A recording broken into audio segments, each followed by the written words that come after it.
go now to Cody in Albuquerque, New Mexico, listening on Immaculate Heart Radio. Cody, what's your question for Jimmy? Oh, first of all, I just want to extend my welcome to the new guest. I forget your name, but welcome to the job. Oh, And, that's I me, love the Cy. show. Yeah, New host. yeah, right. Oh, really? Yeah, I'm You're an old from guest. Immaculate. Are you the one who hosts the Bright Side?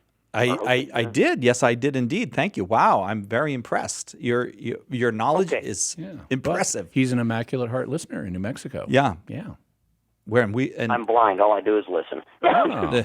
well, all I do is talk, so we go together well. What's your question for Jimmy?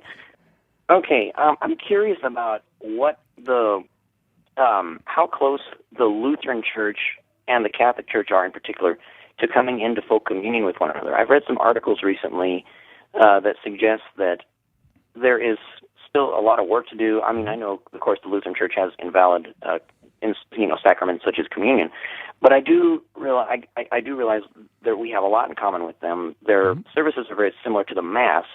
I know that because I've been to many Lutheran services, and I'm curious because Okay, I've got the from question. what I'm reading, there isn't much difference between the two, and I'm curious how Where close we are. Okay, so there are differences between the two. Now, after at the time of Vatican II and shortly after, there was a lot of speculation about some kind of imminent reunion with Lutherans.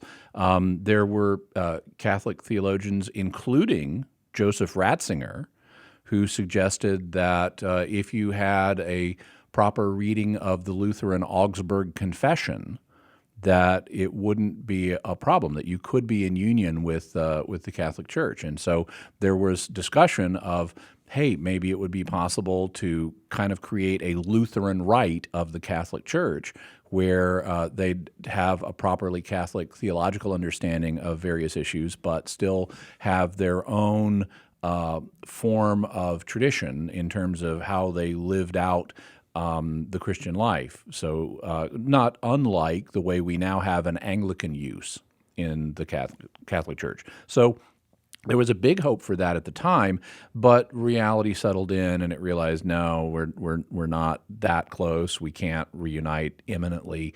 And unfortunately, the record since then has been mixed. There's been a lot of ecumenical dialogue between Catholics and Lutherans, and we've grown closer in some ways.